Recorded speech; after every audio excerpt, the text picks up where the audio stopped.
안녕하십니까? 네, 오늘도 주께서 우리에게 귀한 날을 허락해 주셨습니다. 네, 다들 다 잘 지내셨죠? 네, 앞뒤 자고 인사하겠습니다. 잘 오셨습니다. 오늘도 2부 예배 가운데 하나님의 영광 받으시기를 소원합니다. 몇 가지 광고 드리면 저희 플로리다에 제가 소속되어 있는 교단 보수교단이 교회가 2개가 있는데 세라소타에 한 교회가 있습니다. 그 교회에 목회자께서 사역을 하시는 바람에 사역제가 없어졌어요. 그래서 급하게 지난주에 부탁을 받아서 제가 다음 주에는 이 자리에 설교를 못할 것 같습니다. 그렇지만 우리 사역자 중에 데이비 사역자께서 말씀을 전해주실 겁니다. 그래서 많은 은혜 받으시고 저의 사역과 또 말씀 전하시는 모든 예배자를 위해서 여러분 기도해 주시면 좋겠습니다. 그리고 오늘 예배 마치고 나면 내가 새가족이다 라고 생각하시는 분들은 저와 함께 원어원 새가족부 공부를 시작할 겁니다. 그래서 예배 마치면 식사하시는 동안 저와 함께 시간을 보내도록 하겠습니다. 함께 제가 안내해 드릴 테니까 거기 도와주시면 되고요. 나머지 광고는 주보로 확인해 주시기 바랍니다. 기도하겠습니다. 우리 자리에서 일어날까요? 살아계신 하나님 감사합니다. 오늘도 주께서 우리에게 허락하신 귀한 주일 마음과 뜻과 정성을 모아 예배하며 나아가기를 원합니다. 우리의 심령이 주님을 찾고 주님을 찬양합니다. 지난 한 주 우리의 삶 속에서 노력했지만 실패하고 좌절했던 내 모든 삶 가운데 회복해 주시고 그리고 왕 대신 예수 그리스도께서 우리를 세워주셨기에 오늘도 그 왕 대신 예수 그리스도를 예배하며 찬양하며 나아가기를 원합니다. 오늘도 우리의 심령 가운데 임재하여 주시고 성령께서 역사하여 주셔서 오직 주님만이 영광받는 귀한 예배 되기를 간절히 원합니다. 오늘도 이 자리에 오셔서 함께 예배하게 우리의 마음과 생각을 붙잡아 주옵소서. 모든 영광 주님께 올려드리며 살아계신 예수 그리스도 이름으로 간절히 기도하옵나이다. 아멘, 아멘. 오늘도 우리 마음을 다해서 하나님 앞에 찬양하며 나아가겠습니다.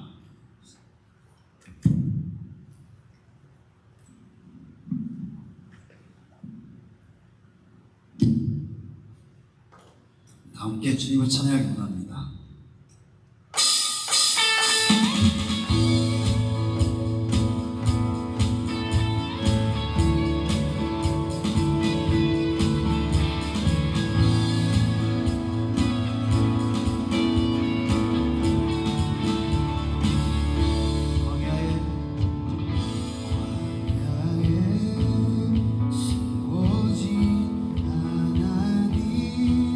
나라의 그림자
홀로 남겨진 채로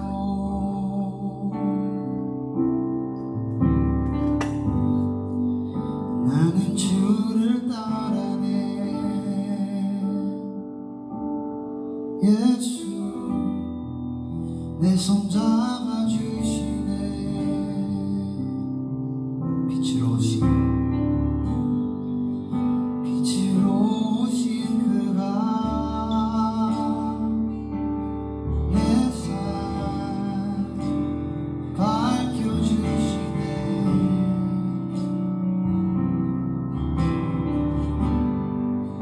나는 주를 따르리. 내 평생 주 사랑하리라. Yes Lord, I will love you Lord. 세상은 날 버리고 소망 하나 없어도 나의 사랑 주는 안아주시네. 그가 함께 하시니 나는 오늘을 살리. 나의 모든 소망 오직 주 예수.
함께 선포하겠습니다. 오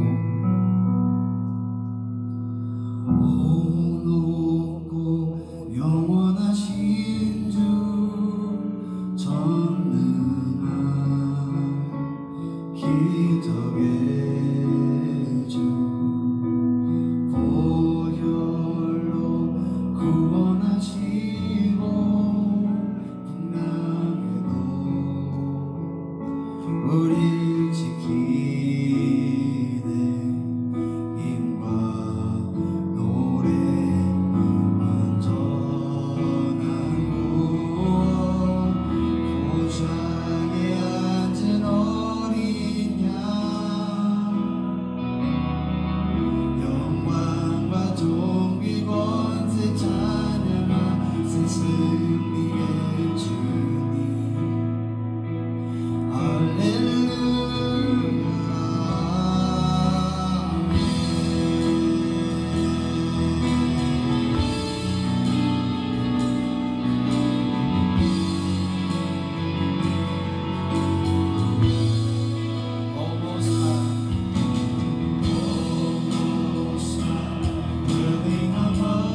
이 시간 하나님 앞에 기도하며 나아가겠습니다.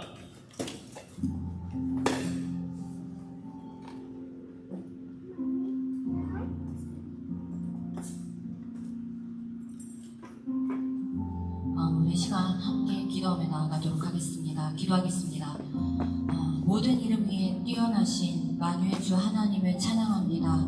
오늘 이 시간 우리를 모이게 하사 그 높으신 이름을 예배하게 하시니 감사합니다. 주님, 무엇보다 먼저 당신께 회개하며 나아가기 원합니다. 하나님을 향해 영과 진리로 나아가는 삶의 예배가 아닌 우리의 삶의 중심의 무게가 주님으로부터 벗어나 세상으로, 죄를 향해, 또한 나 스스로를 향해 옮겨간 것을 용서하여 주십시오. 이 시간 우리가 겸비함으로 악한 길에서 떠나 다시금 주님을 향해 우리의 시선과 중심을 드립니다. 그렇게 고백하는 모든 이들의 삶을 당신의 강한 오른팔로 붙잡아 주십시오. 또한 오늘 예배에 나오며 당신께 드린 모든 손길 가운데 더블 포션의 복을 더하시며 더욱 여호와 이레의 하나님을 삶에서 목도하도록 인도하여 주십시오. 드려진 헌물이 당신의 킹덤을 위해 아름답게 사용하여 주십시오. 주님, 2026년 하반기가 시작되었습니다. 새로운 시즌으로 모든 이들이 들어가게 하시고 묶여 있었던 것들로부터 풀어지고 막혀있던 모든 영역 가운데 브레이크스루가 일어나길 선포합니다. 이 뉴 시즌에 낙오되는 자들이 단 하나도 없도록 모든 이들의 삶 가운데 개입하여 주십시오. 오늘 말씀 가운데 목사님을 붙드시고 목사님의 입술을 통해서 나오는 말씀을 통해 우리를 깨우시고 주님께서 기뻐하시는 삶의 방향으로 나아가길 결단하는 시간 되게 하여 주십시오. 남은 모든 시간 주님께서만이 주장하시고 영광 받아 주십시오. 성령님만이 사랑합니다. 이 모든 말씀 살아계신 예수님의 이름으로 기도드렸습니다. 아멘. 네, 오늘 시간 하나님의 말씀 함께 읽도록 하겠습니다. Today we are going to read the Bible together. Let's all stand up. 하나님의 말씀은 Acts 17 verse 19 through 34. So we're gonna read start at 29 through 34. Okay, 29절부터 34절까지 다 같이 읽도록 하겠습니다. 함께 한 목소리로 읽겠는데, hey. You can read in the language you feel most comfortable with. Let's read God's word together. 함께 39절부터 29절부터 같이 읽겠습니다. 시작. 그러므로 하나님의 자녀인 우리는 신을 사람의 기술과 고안으로 금이나 은이나 돌에게다 세어서 만든 것 같다고 생각해서는 안 됩니다. 하나님께서는 무지했던 시대에는 눈 감아 주셨지만 이제는 어디에서나 모든 사람에게 회개하라고 명하십니다. 그것은 하나님께서 세계를 정의로 심판하실 날을 정해 놓으셨기 때문입니다. 하나님께서는 자기가 정하신 사람을 내세워서 심판 쉴터인데 그를 죽은 사람들 가운데 살리심으로 모든 사람에게 확신을 주셨습니다. 그들이 죽은 사람들의 부활에 대하여 들었을 때에 들으는 비웃었으나 들으는 이 일에 관해서 당신의 말을 다시 듣고 싶소하고 말하였다. 이렇게 바울은 그들을 떠났다. 그러나 몇몇 사람은 바울 편에 가담하여 신자가 되었다. 그 가운데는 아레오바고 법정의 판사인 디오노시오도 있었고 다마리라는 부인도 있었고 그 밖에 다른 사람들도 있었다. 아멘. 자, 우리 자리에서 앉으시기 바랍니다. I have a short message for the young generation.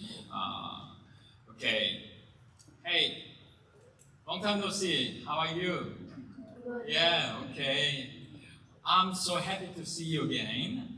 Long time ago, there was a man named Paul. He loved Jesus so much. One day, Paul walked into a long city called Athens. And guess what? What he saw? Statues. So many statues.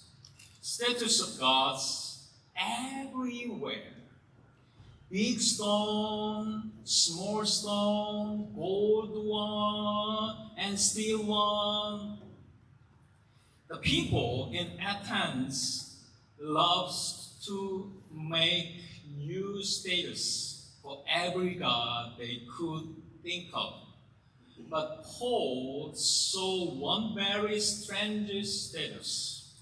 It didn't have a name. It just said, to an unknown God. Isn't that funny? The people were so worried about missing a God. They made a statue just in case, but Paul knew something wonderful. He knew the real God, the God who made the sky, the ocean, the trees, and you.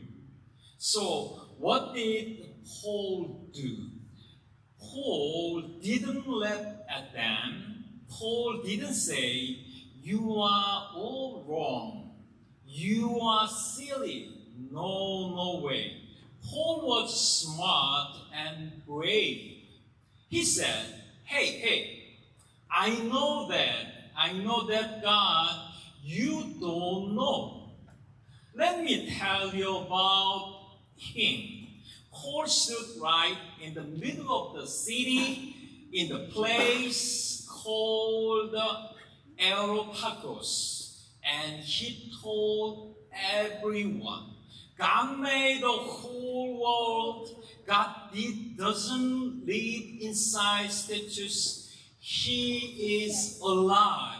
God gives us breath and life and everything we have.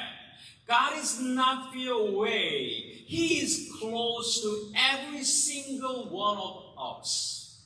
Here's the really good part. Paul could have stayed at home. He could have said, these people won't listen to me. But Paul had a big, brave heart for God. He walked right up to strangers and told them the truth because he wanted them to know Jesus. That's called zeal. Zeal means loving something so much that you just have to talk about it, share it, and tell everyone. Now let's talk about us. Do you have friends at school who doesn't know about Jesus Christ? Maybe a neighbor or a cousin or someone on your team. Just like Paul found a door to talk about God. That's theirs. You can find doors too. Maybe it's sharing your lunch. Maybe it's inviting a friend to church. Maybe it's just saying, I love Jesus and he loves you too. You don't have to be scared. We don't have to know all the answers. We just need a brave heart like Paul. A heart that say, I know God and I want you to know him too. Jesus said to us, you have brave heart. And say to your friend, Jesus loves you. Let's pray together. Dear God, thank you for Paul, who was brave and told people about you. Please give me a brave heart like Paul's. Help me tell my friends about Jesus. Help me tell my parents. Help me tell my cousins about Jesus Christ as our Savior. We pray in Jesus' name. Amen. Amen. 이 시간 우리 같이 함께 올리브 블레싱 합니다.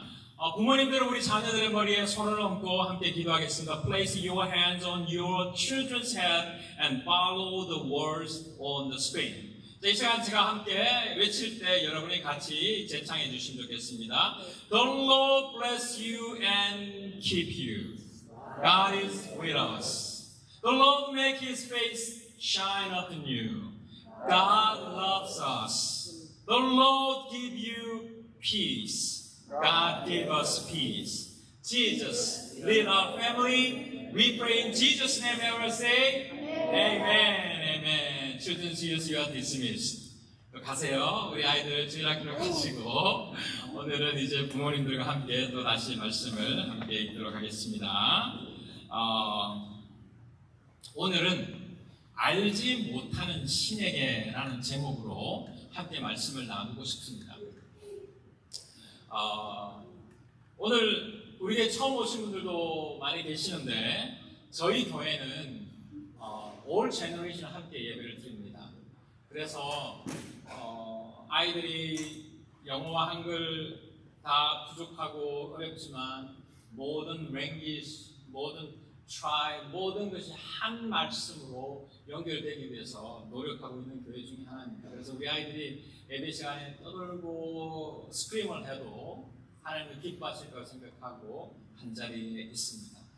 자, 저는 오늘 말씀을 어떤 말씀을 전할까 고민을 하다가 오늘 말씀의 제목을 알지 못하는 신에게라는 제목을 붙여봤습니다.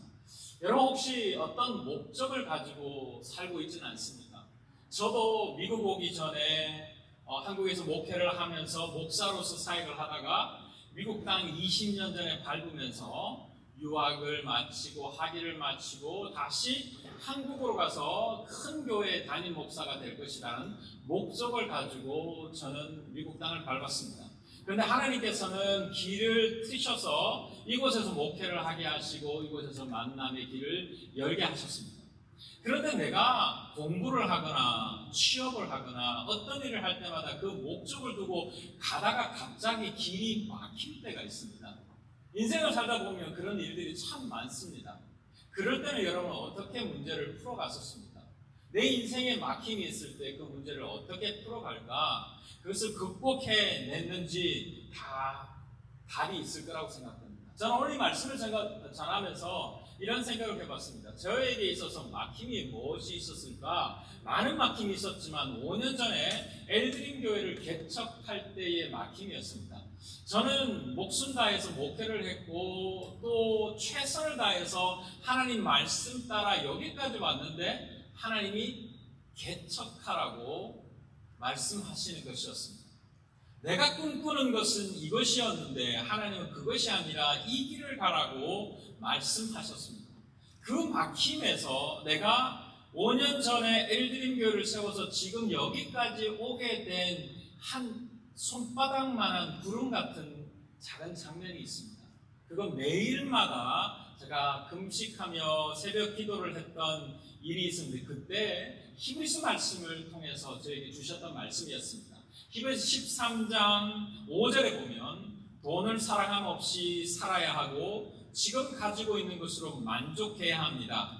주님께서 친히 말씀하시기를 내가 결코 너를 떠나지도 않고 버리지도 않겠다 하셨습니다. 라는 이 말씀이었습니다. 왜 이런 이야기가 있는 전후 맥락을 설명하면 시간이 많이 걸리니까 여러분 목회자는 참 제대로 된 목회자일수록 돈에 대한 부분에서 민감해야 됩니다. 많은 목회자들이 돈 때문에 문제가 생깁니다. 돈 때문에 교회가 어려움을 겪고 돈 때문에 목회자가 어려움을 겪습니다. 그래서 돈을 사랑하지 않고 지금 가지고 있는 것에 만족하면서 그 길을 가라는 겁니다. 알겠습니다. 하나님 아무것도 보이지 않지만 하나님이 명령하신 대로 그곳을 가겠습니다. 그 후반 부분에 코테이션에 있는 내가 결코 너를 떠나지도 않고 버리지도 않겠다라는 이 분명한 메시지가 저의 마음과 생각과 방향을 정하게 하셨습니다. 그래서 나를 버리지 않고 나를 떠나지 않으시는 하나님이 나를 먹이실 것이고 인도하실 것이라는 믿음으로 여기까지 올 수 있었던 것을 봅니다. 수많은 성경 구절 중에 하나님께서 그때 저에게 말씀하신 이유, 그 이유를 저는 놓치지 않고 지금도 계속 이 말씀을 붙잡고 나아가는 상황을 돌파하는 돌파구를 찾아냈습니다. 바울은 아덴에 홀로 남았습니다. 혹시 지난주 말씀을 기억하십니까? 바울이 데살로니가에서 말씀을 전하다가 핍박을 당했습니다. 그래서 동료들과 바울과 실라와 디모데가 함께 있었는데 바울만 먼저 피신해서 에게를 통해서 바다를 거쳐서 넘어왔습니다. 그리고 아테네에 도착했습니다. 홀로 남았습니다. 홀로 남은 그에게 하나님께서 말씀하십니다. 16절에 이런 말씀이 있습니다. 바울은 아테네에서 그들을 기다리고 있는 동안에 온 도시가 우상으로 가득 차 있다는 것을 보고 격분했습니다. 쉽게 생각해보면 저는 대한민국에서 대구라는 곳에서 출생을 했습니다. 시골이지만 대구라는 사람이 서울로 올라가서 상경에서 그 휘카번쩍한 그 도시 강남과 이태원을 보면서 깜짝 놀랄 수도 있습니다. 제가 이게 텍사스에 살기도 하고 플로리다에 살았지만 맨하탄에 가서 그 취향 찬란한 그 모습을 보면서 주눅이 들 수밖에 없는 상황입니다. 바울 또한 그랬습니다. 모든 것을 다 알고 있는 것처럼 느껴졌지만 그리스 아테네에 도착했습니다. 아테네라는 것은 어떤 곳이냐면 지금 쉽게 말하면 맨하탄 같은 곳이고요. 지금 말하면 모든 문물과 모든 경제가 함께 모이는 것이 아테네였습니다. 그 아테네에 홀로 바울 혼자 와 있습니다. 그런데 이 상황에서 우상이 가득하다는 것을 보고 격분했다라고 표현하고 있습니다. 이 격분했다라는 단어는 단순히 짜증나거나 불쾌함이 아니라 온 존재가 뒤흔들릴 정도로 강렬한 자극과 격동을 느낀다라는 것입니다. 바울은 아테네의 화려한 신전과 조각상들을 보면서 예술적 감탄에 빠지지 않았습니다. 오히려 그의 심령 깊은 곳에서 거룩한 격분이 일어나고 있습니다. 하나님의 영광이 돌과 금과 은으로 만든 형상에서 가려져 있는 것을 보았기 때문에 그는 이 격분을 참을 수가 없었던 것입니다. 우리가 살아가면서 내가 가지고 있는 것, 내가 아는 지식들, 이 정도 학위를 받았으면 미국 땅에서 다 내세울 수 있을 거라고 생각했지만 여기에 계신 공부하러 오신 많은 분들, 나도 PhD가 되고 나도 닥터가 되고 나도 뭔가가 되어서 사람들 앞에 떵떵거리며 살겠다라고 생각하지만 그 지식을 가지고 세상의 석학들과 함께 대화를 나눌 때 내가 아무것도 아니구나 라는 것을 느끼게 됩니다. 바울이 그가 가브리엘 문화 속에서 율법과 모든 헬라 지식을 가지고 있었으나 아테네라는 철학과 우상으로 가득한 그 도시에 접했을 때에 주눅이 들 수밖에 없었습니다. 아무것도 할 수 없는 그의 상황이었지만 그는 그 상황 속에서 무엇을 위하여 존재하는 자신의 존재의 목적이 무엇인지를 분명히 알고 있었습니다. 제가 15년 전에 휴스턴에서 사역을 할 때 그 지역은 MD 앤더슨이라는 메디컬 센터가 있습니다. 그래서 한국에서 미국에서 여러 닥터들이 많이 옵니다. 제가 사역했던 교회에 집사님이 연세대 의대 교수였고 그리고 또 MD 앤더슨 교수 두 가지를 가지고 사역하는 분인데 그분이 연세대 의대 총동문 미주 총동문 회장이 되었습니다. 그래서 그분이 이제 동문회 모임을 하는데 200명 정도 모여서 대부분 다 한국에서 연대의대 졸업하고 미국 와서 또 공부하고 전문의가 다 된 똑똑한 사람 아닙니까? 그분들 앞에서 저보고 설교를 하라는 겁니다. 어떻게 내가 설교를 할까? 지금보다 15살이 어린 나이였는데 그때 고민하면서 내가 전했던 것은 예수 그리스도밖에 없었습니다. 내가 전할 수 있는 건 아무것도 없었습니다. 내가 가지고 있는 지식, 내가 알고 있는 경험들, 그걸 자랑한다고 해서 되는 것도 아니고 내가 알고 있는 돈, 경제, 어떤 의학적인 지식으로 그들을 설득할 수 없었습니다. 오직 예수 그리스도밖에 없었습니다. 바울은 그 당시 최고의 철학과 문물이 있는 아테네에서 쫄지 않고 어떻게 참 하나님을 전할지에 대해서 그는 살피고 있습니다. 그리고 이야기를 결국 오늘을 살아가는 우리에게도 던지는 질문이 있습니다. 우리는 무엇을 보고 격분하는가? 우와! 이런 아름다운 모습들, 테크놀로지, AI의 발달로 우리는 잠을 자도 운전할 수 있고, 내가 딴짓을 해도 내 목적지에 갈 수 있고, 내가 AI에 물으면 모든 답을 알 수 있는 이 세상 속에서 나는 무엇을 보며 격분하는지 생각해 봐야 됩니다.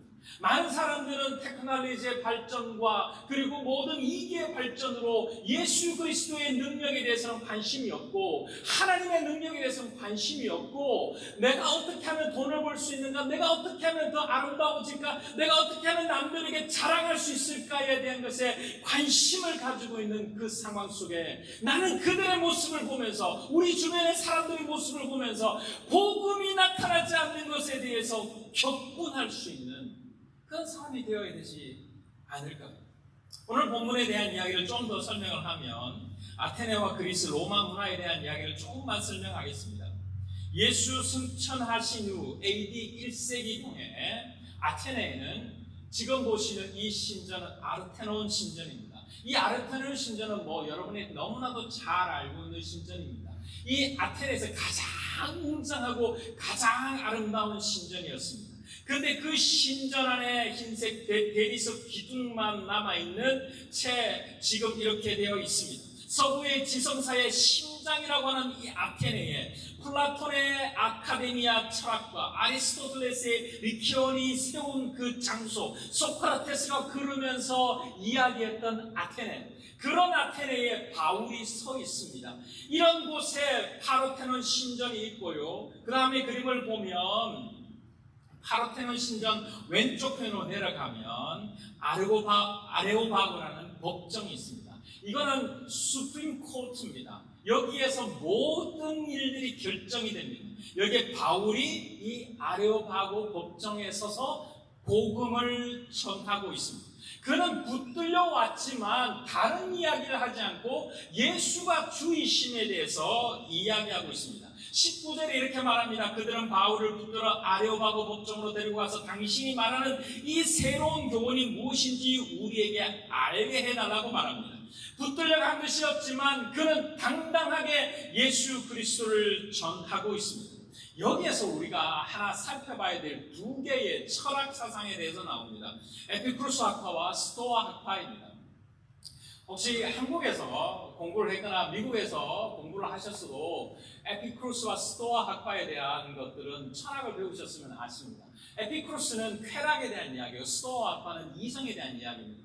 제가 예전에 학력고사 공부할 때 에피쿠로스 쾌락, 스토아 이성 이렇게 해서 무조건 외우게 했습니다. 그래서 그 시험치기 했는데 이게 제가 찾아보니까 이런 자료가 또 있더라고요. 에피쿠로스에 대한 이야기, 스토아에 대한 이야기, 지금도 여전히 그 이야기를 하고 있는데 그때 배웠던 철학의 이야기가 이 사도행전 성경에도 나오고 있습니다. 바울이 함께 복음을 전했던 아테네에 에피쿠로스 학파가 있습니다. 그 전에 18절에 보면 이렇게 말합니다. 에피쿠로스 철학자와 스토아 철학자는 바울과 논쟁하였는데 그 가운데 몇몇 사람은 이 말짱이가 도대체 무슨 소리를 하는 것인가 하고 말하는가 하면, 또 몇몇 사람은 그는 외국 신들을 선전하는 사람인 것 같다 하고 말하기도 하였다. 그것은 바울이 예수를 전하고 부활을 전하였기 때문이다 라는 것입니다.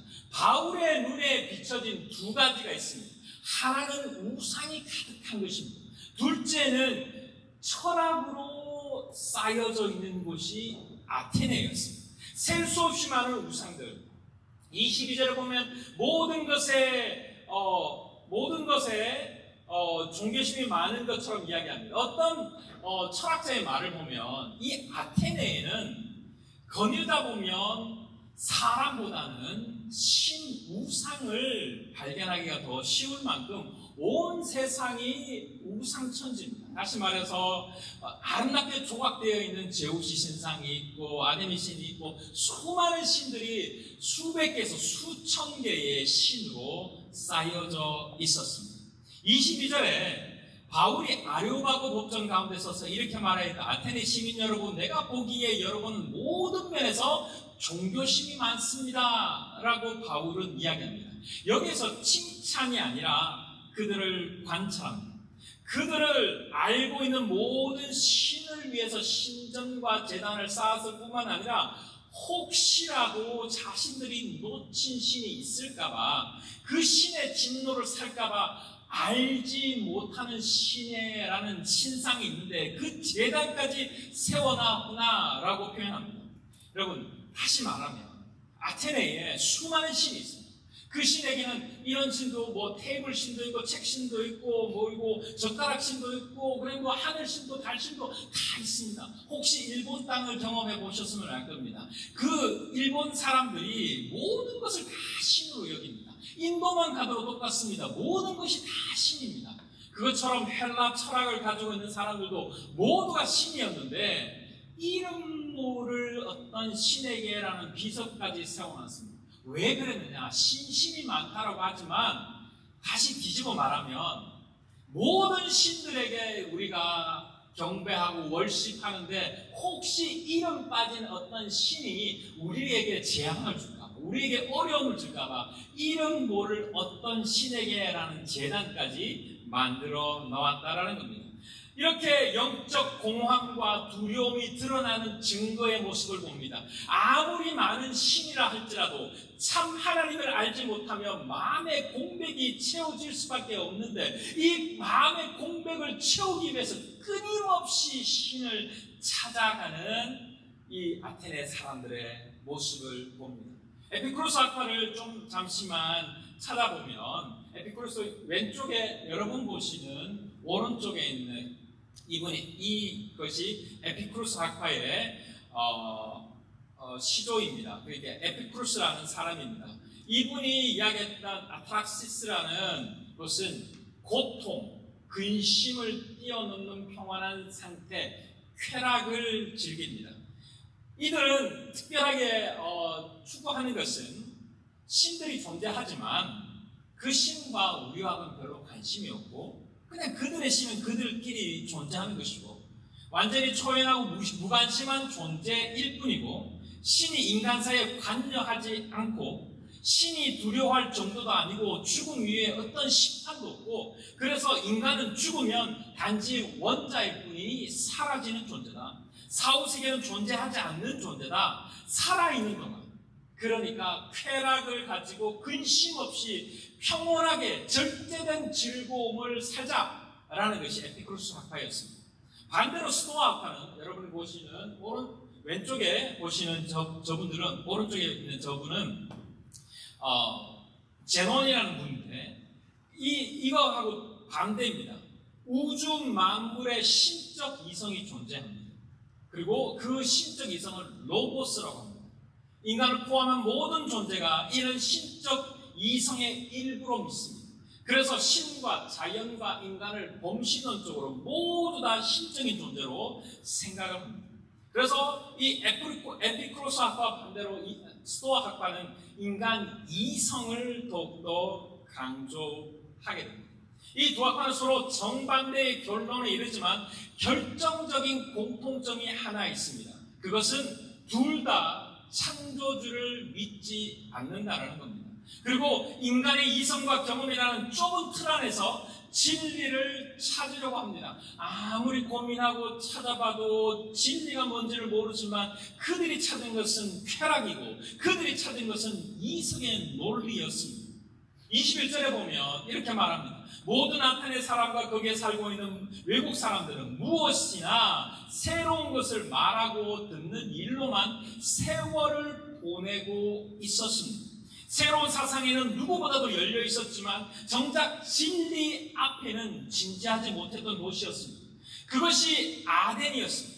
지적 호기심은 넘쳐났지만 그 호기심이 결단적으로 이어져가는 그 삶의 변화가 일어나는 곳이 아니었습니다. 여러분 어떻게 보면 우리가 살아가는 이 시대가 그런 모습이 아닐까라는 생각을 해봅니다. 여러분 요즘은 쉽게 좋은 석학들의 이야기를 듣습니다. 좋은 정보들을 유튜브를 통해서 그리고 소셜미디어를 통해서 수많은 영성과 자기개발과 철학을 심리학을 이렇게 받아들입니다. 소비하듯 탐닉합니다. 그런데 이것이 좋은 것이다 저게 좋은 것이다 따라가는데 정작 중요한 이 땅을 창조하신 이 땅에 영원한 생명을 주신 이 땅에 죄를 해결하실 예수 그리스도에 대한 이야기를 하나의 지식 중 하나로 인정하고 있고, 내가 필요 없으면 버릴 수 있는 그런 지식으로 여기고 있는 세상이 요즘 우리의 세상이 아닐까요? 에피쿠로스 학파처럼 쾌락을 찾기 위해서 예수가 필요하지만 예수가 쾌락을 막으면 예수를 버려버리는 것이고, 그리고 스토아 학파처럼 내가 이성으로 찾아보니 예수 그리스도가 존재할 수 없어서 예수를 버리는 세상이 요즘 세상이 아니겠습니까? 이렇게 알지 못하는 신에게 닫혀있는 마음의 문을 여는 그 모습 가운데 바울은 열정을 가지고 다가갑니다. 새로운 사상에 관심이 많았지만 진리에는 무관심한 아테네 사람들에게 바울은 어떻게 다가가고 있느냐 하면, 여기서 우리는 바울의 지혜와 열심을 동시에 발견할 수 있습니다. 바울은 정죄나 비난으로 설교하지 않았습니다. 너희는 우상 숭배자들이다. 너희는 다 지옥 간다. 예수 천당 불신지옥, 예수 안 믿으면 다 지옥 간다. 다 무너뜨리라 라고 말하지 않았습니다. 그는 자세히 그들의 모습을 보면서 하나의 클루를 찾습니다. 많은 신들이 있는데 이름 모를 알지 못하는 신이라는 그 빛속의 모습을 보면서 이것을 끄집어냅니다. 23절에 내가 다니면서 여러분이 예배하는 대상들을 살펴보는 가운데 알지 못하는 신에게라고 새긴 제단도 보았습니다. 그러므로 나는 여러분이 알지 못하는 예배하는 그 대상을 여러분에게 알려드리고 싶습니다 라고 하면서 그는 하나씩 하나씩 자신의 열심을 찾아서 나아갑니다. 바울은 그 틈을 통해서 참 하나님을 이야기합니다. 24절부터 이렇게 말합니다. 우주와 그 안에 있는 모든 것을 창조하신 하나님께서 하늘과 땅의 주인이심으로 사람의 손으로 지은 신전에 가지 않습니다. 상상해 보십시오. 수백 개, 수천 개의 신상들이 아테네에 쫙 있습니다. 파르테논 신전뿐만 아니라 수많은 신전들, 그 웅장한 신전들이 다 가득가득합니다. 하나님은 인간에 맞는 그 신전의 돌상 안에 있지 않습니다. 하나님은 여러분이 말하는 그 찬란한 그 신전보다도 더 위대한 하늘나라 창조주이십니다. 그렇기 때문에 그분은 이곳에 계시지 않습니다. 하나님께서 모든 25절에 모든 부족한 것이라도 있어서 사람의 손으로 섬김을 받으시는 것이 아닙니다. 그분은 모든 사람의 생명과 호흡과 모든 것을 주시는 분이십니다. 모든 생명을 주시는 분이 여호와 하나님이신데, 그 하나님이 여러분이 만든 그 은, 동, 철로 만든 그 우상 안에 계시겠습니까? 26절에 그분은 인류의 모든 족속을 한 혈통으로 만드셔서 온 땅에 살게 하셨고 그들이 살 시기와 거주할 지역과 경계를 정해놓았습니다. 그래서 그리스가 있었고 로마가 있었고 페르시아가 있었고 아수르가 있었던 것처럼 모든 역사들의 주관자는 하나님이십니다. 27절에 이렇게 하신 것은 사람으로 하여금 하나님을 찾게 하려는 것입니다. 그리고 사람이 하나님을 더듬어 찾기만 하면 만날 수 있는 것입니다. 사실 하나님은 우리 각 사람에게 멀리 떨어져 계시지 않습니다. 여러분, 여기에서 바울은 말합니다. 하나님 멀리 있는 건 아닙니다. 하나님 저 끝에 멀리서 우리를 바라보는 것이 아니라 그 하나님은 지금 이 자리에서 살아서 나의 하나님이 되십니다. 이 자리에 살아서 나에게 생명 주시는 분이십니다. 이 자리에 살아서 나의 가는 길을 인도하시는 여호와 하나님이십니다 라고 바울은 이야기하고 있습니다. 28절에 여러분이 시인 가운데 어떤 이들은 우리도 하나님의 자녀이다 라고 말한 바와 같이 우리는 하나님 안에 살고 움직이고 존재합니다. 여러분, 여기서 28절에 어떤 시인 가운데라고 말하고 여기에서는 스토아 학파가 이야기하는 로고스 사상에 대한 이야기를 합니다. 그러니까 여러분, 바울은 로고스든 스토아든 에피쿠로스든 그들이 가지고 있는 철학 전부를 섭렵한 사람이었습니다. 모든 것을 다 알고 있지만 그들이 가지고 있는 그 어떤 지식보다도 더 위대하시고 더 강력하신 창조주 하나님에 대한 이야기를 선포하는 것입니다. 29절에 그러므로 하나님의 자녀인 우리는 신을 사람의 기술과 고안으로 금이나 은으로 돌에다가 새겨서 만든 것과 같다고 생각해서는 안 됩니다. 그래서 우리는 특별히 개신교회는 교회의 예배당 안에 스테이투스가 없습니다. 천주교에 가면 여러 상들이 있잖아요.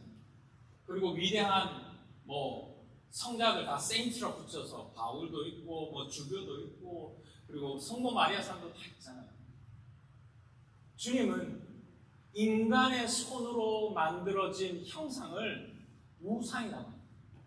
그래서 그 우상을 막으시고 아무리 그들을 기리고 그들의 공로와 그들의 생각을 존경한다 할지라도 하나님의 그 공로와는 비교할 수 없습니다. 우리가 있는 이 예배당, 오늘 우리는 이렇게 예배드리지만 내일은 이곳에 모든 사람들이 다 이걸 치고 운동을 하고 또 드러그 리커버리의 사람들은 또 같이 모여서 웃고 즐기는 그런 장소가 됩니다.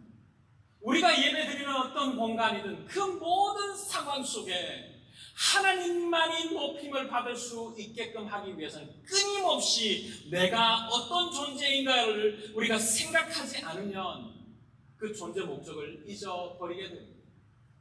남들이 보기에는 아름다운 신상이 있습니다. 남들 보기에는 너무나도 보기 좋게 보이는 어떤 것이 있습니다. 그래서 그것 때문에 박수치고 그 존재에 대해서 존경하지만 하나님은 분명히 말합니다. 우리는 신을 사람의 기술과 고안으로 금이나 은이나 돌에다가 새기는 것을 생각하지 않습니다. 에피쿠로스 학파처럼 인간사에 무관심한 신이 아니라 지금 이 순간에도 생명을 공급하시고 살아계신 하나님이심을 이야기합니다.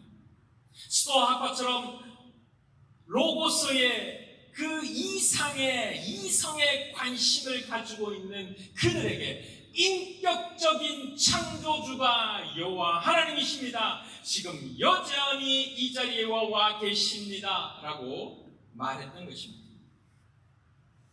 여기서 우리가 주목해야 될 것은 바울은 그들의 문화와 사상을 정확하게 알았기에 그들의 언어로 그들에게 익숙한 접촉점을 통해 들어갈 수 있었습니다. 이것은 안일한 무관심에서 나온 것이 아닙니다. 16절에 그의 격분은 심령에서 흘러나오는 그 열심이었습니다. 우상이 온 세상에 가득한 것을 보고 격분해요. 왜? 이 아름다운 도시에 하나님이 높임을 받아야 되는데 예수 그리스도가 드러나야 되는데 인간의 손으로 만들어진 저 쓸모없는 우상들. 사랑하는 성도 여러분, 우리가 세상의 문화와 사상을 알아야 하는 이유가 바로 여기에 있습니다. 세상과 타협하기 위한 것이 아닙니다. 우리는 세상 한복판에 살고 있습니다. 회사를 가고 당장 여러분 회사로 나가고 여러분 학교로 가면 동성연애자들도 있습니다. 그리고 부디스도 있고 힌두이도 있고 무슬림도 있고 다 있습니다. 그들의 문화를 우리는 존경해야 됩니다. 존중할 수 있어야 됩니다. 그러나 그들을 알기 위해서 그들에게 복음을 전하기 위해서 너희들에게 알지 못하는 신이라는 그 손바닥만한 구름을 발견해야 됩니다. 그들에게 마음의 문을 열 수 있는 그들의 접촉점, 포인트를 찾아내야 되는 것입니다. 우리가 전할 대상을 알아야 하고 그들의 마음의 문을 열 접촉점을 찾아내는 열심이 있었던 바울처럼 편안한 자리에 머물러 있는 것이 아니라 바울처럼 격분하는 심령, 오직 예수 그리스도만이 높임을 받아야 되는데 왜 이러고 있냐라는 그 답답한 심정을 우리는 가져야만 되는 것입니다. 마지막으로 예수 그리스도를 통해서 하나님을 믿게 하는 믿음이 바로 이것입니다. 바울은 접촉점에서 멈추지 않았습니다. 그는 거기에서 안전하게 물러나지 않고 핵심의 메시지, 회개를 선포하고 있습니다. 30절에 이렇게 말합니다. 하나님께서는 무주에 있던 시대에는 눈 감아 주셨지만 이제는 어디에서나 모든 사람에게 회개하라고 명하십니다. 창조 이후에 하나님을 몰랐던 수많은 세대가 있었습니다. 그런 예수님 이후에 지금 2000년이 지난 이 시점에서 예수 몰라서 지옥 간다라고 말할 수 없습니다. 온 세상에 예수에 대한 이야기를 하고 있습니다. 그런데 그 회개를 내 마음속으로 받아들이지 않으면 그게 남의 이야기처럼 들립니다. 31절에 그렇게 말합니다. 그것은 하나님께서 세계를 정의로 심판하실 날을 정해 놓으셨기 때문입니다. 여기서 세 가지 분명한 선포를 합니다. 바울은 하나님이 이제는 모든 사람에게 회개를 명하셨다는 겁니다. 회개하지 않으면 예수님을 만날 수 없습니다. 회개하지 않으면 천국에 갈 수 없습니다. 두 번째는 정해진 심판의 날이 분명히 있다라는 것입니다. 그리고 그 심판의 확실한 증거가 예수 그리스도의 부활로 드러나고 있다라는 겁니다. 바울은 에피쿠로스 학파에게 심판이라는 개념 자체가 두려움 없이 무시할 수 있는 것이었고, 스토아 학파에게는 육체의 부활이라는 것이 이성적으로 받아들이기 어려운 개념이었습니다. 그러나 바울은 청중의 궁리에 맞게 메시지를 다듬지 않았습니다. 복음의 핵심을 끝까지 붙들고 돌파구를 찾아 나섰던 것입니다. 그래서 여기 많은 사람들이 구원을 얻고 바울은 칭찬받고 변화되었더라 라는 이야기가 들리면 얼마나 좋을까요? 여러분, 성경에 보면 사도 바울의 초창기에, 그리고 예수님 당시에도 그렇고 복음 전할 때 수천 명이 예수 믿고 세례받고 변화되었습니다. 그런데 지금 오늘 이 말씀을 보면 바울의 모든 것을 다 갈아서 아테네에 복음을 전했습니다. 그런데 예수님을 받아들인 사람은 몇 되지 않았습니다. 23절부터 쭉 보면, 32절부터 보면 그들이 죽은 사람들 가운데 부활에 대해 들었을 때 들으는 비웃었다. 들으는 이 일에 관심에 당신의 말을 다시 듣고 싶다라고 말했습니다. 33절에 보면 바울은 그들 떠났고, 34절에 몇몇 사람 바울 편한테 가담하여 신자가 되기도 했지만 그 중에서 아레오바고 법정의 판사인 디오누시우스와 그리고 다말이라는 부인, 그 밖에 몇몇 사람들만 예수 믿고 없어졌다는 거예요. 뭔가 복음을 전해서 폭발적인 변화가 있을 것 같지만, 여러분, 늘 복음 전하면 우리 주변에 조롱하는 사람이 있습니다. 비웃는 사람이 있습니다.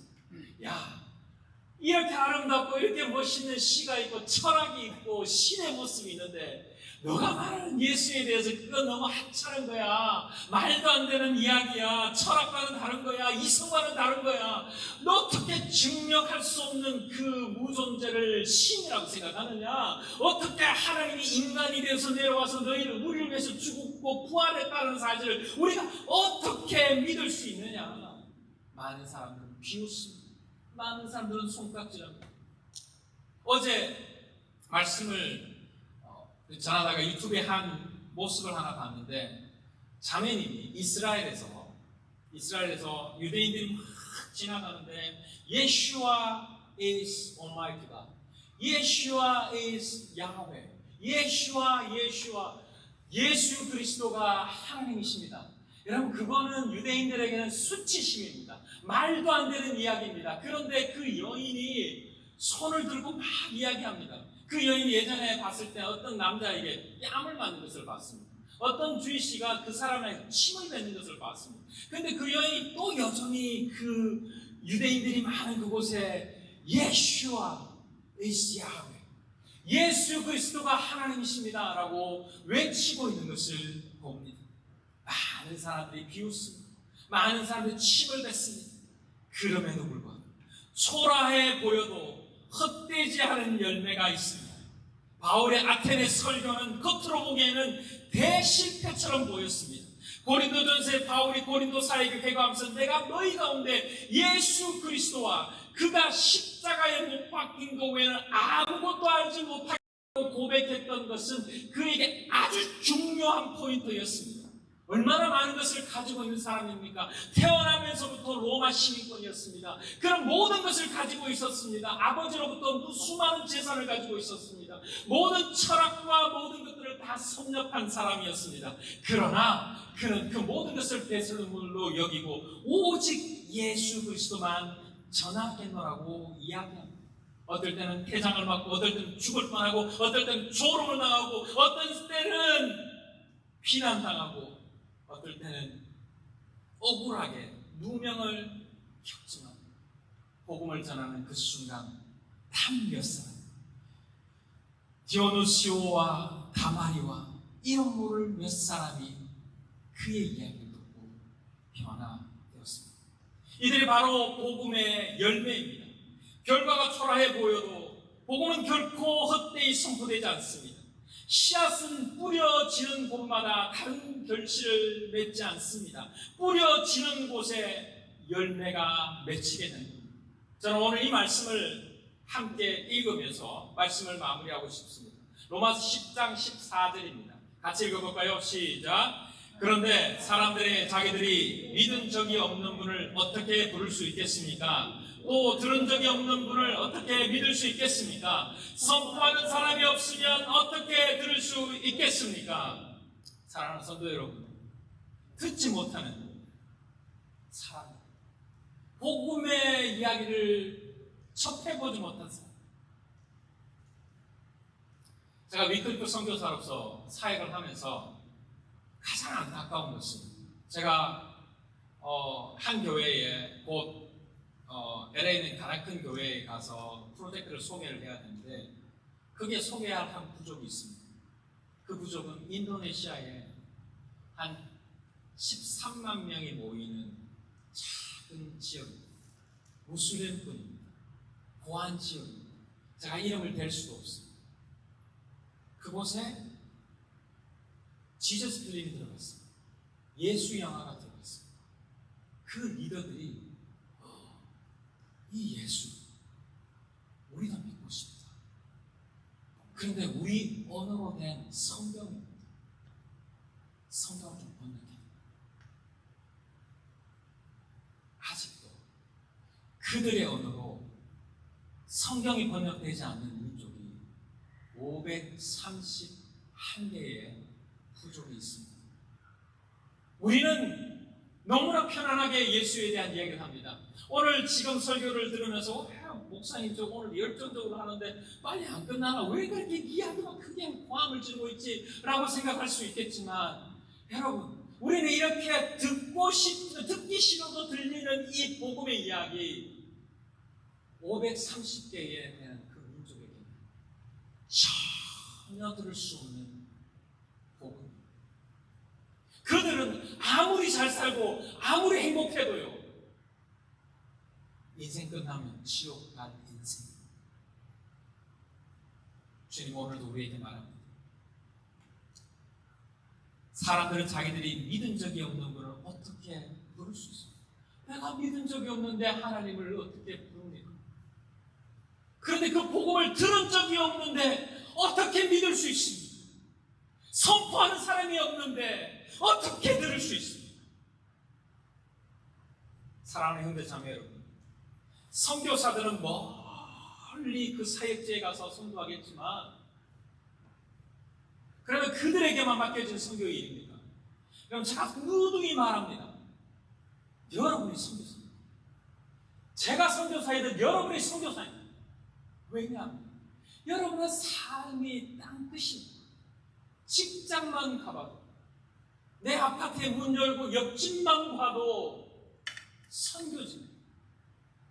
예수 모르고 세상의 신에 쫓겨 목숨을 잃어가는 저들, 그게 전부인 줄 알고 달려가고 있는 저들에게 복음 전해야 될 이유가 바로 우리에게 있는 것입니다.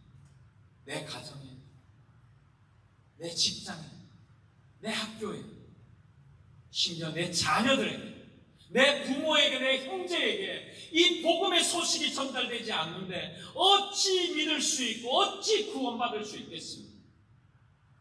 이번 한 주 여러분 그냥 살지 마십시오. 여러분 삶의 터전에 있습니다. 바울이 이름 없는 어떤 신이라는 그 클루를 발견해서 그들에게 복음을 전했던 것처럼 옆에 있는 내 친구에게 어떻게 하면 마음의 문을 열 수 있을까? 그들에게 어떻게 하면 복음의 씨앗을 심을 수 있을까? 고민하며 알지 못하는 신에게 복음이 전달되는 통로가 되었던 거죠. 하나님 오늘도 여러분의 그 열정, 열심을 통해서 하나님 나라를 선포하는 믿음의 백성들이 주님은 오늘도 원하고 있다는 사실을 기억하시기 바랍니다. 그 어떤 상황 속에서도 복음은 멈출 수 없고 중단될 수 없습니다. 모든 사람이 주를 그리스도로 고백하는 그날까지 주님이 쉬지 않으신 것입니다. 우리 또한 주님 닮아서 쉬지 않으며 주 예수 그리스도를 찬양하며 전하는 그 일에 최선을 다하는 우리 모두 되시길 주의 이름으로 간절히 축원합니다. 아멘. 자, 이 시간 우리 말씀을 기억하면서 함께 기도하기를 원합니다. 오늘 주시는 말씀이 나에게 감동이 되었다. 혹시 무슨 말씀인지 잘 기억이 안 나면 주보를 펼쳐서 세 가지 대제를 찾아보면서 나는 어떻게 복음을 전할 수 있을지, 하나님 내 삶에 이 핵심 포인트인 복음을 내 가족에게, 내 직장 동료에게, 그리고 내 친구에게 전할 수 있는 용기와 그리고 돌파구를 찾게 해달라고 그럼 이 시간 목소리로 함께 고백하며 나가겠습니다. 함께 기도하겠습니다. 하나님, 우리는 너무나도 부족하여서 하나님이 존재하시면서 하나님의 그 역사를 알면서도 불구하고 그냥 딴짓하고 딴 생각하고 있는 모습을 오늘도 주님은 바울에게 열심을 주셨던 것처럼 우리에게도 그 열심 주셔서 내 삶의 목적이 무엇인지를 알고 그 목적 따라 살아가는 그런 삶 살게 하여 주시옵소서. 그래서 하나님 안을 높이며 하나님께서 준비하신 그 길 앞에 흔들림 없이 살아가게 주여 도와주옵소서. 주님 감사합니다. 이 모든 말씀 살아계신 예수 그리스도의 이름으로 간절히 기도합니다. 아멘. 우리 자리에서 일어나셔서 함께 찬양으로 영광 돌립니다.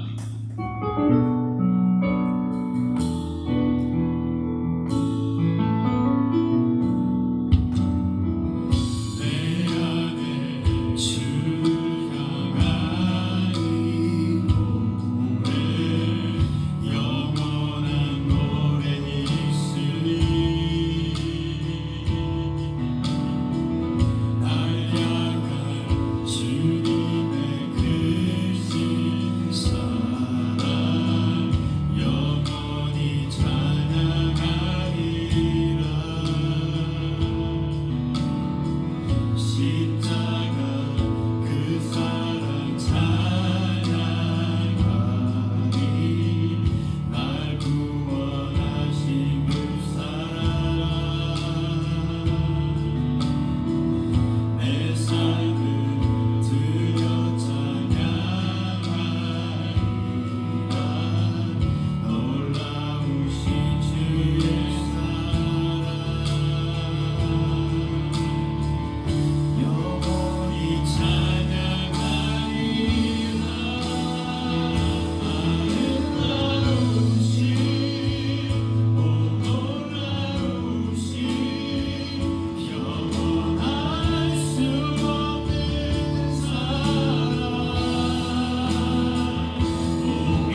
이제 평안한 마음으로 세상에 돌아가십시오. 선한 일에 용기를 가지시며 악을 악으로 갚지 마십시오. 항상 연약한 자를 도우시며 병든 자를 찾아보시며 고난당하는 이웃을 위로하십시오. 모든 사람을 존경하시며 주님께 봉사하고 주님을 사랑하십시오. 모든 일을 믿음과 사랑으로 행하시며 어떤 일에도 소망을 포기하지 마십시오. 그 거룩하신 성령께 순종하여 기쁨과 감사의 생활을 해나가십시오. 우리 하나님 아버지는 여러분을 항상 도와주실 것입니다. 지금은 우리 주 예수 그리스도의 은혜와 하나님의 사랑과 성령 하나님의 감화 감동 교통하심이 바울처럼 그 어떤 상황에도 주의 복음을 전하겠다라는 그 열정 가지고 내 삶이 어떠해질지라도 오직 주님만 전하며 오직 주의 영광 위하여 사용되기를 소원하는 엘드림 교회 주의 백성들과 주의 번속들 머리 위에 지금부터 영원토록 항상 함께 계실지어다. 아멘.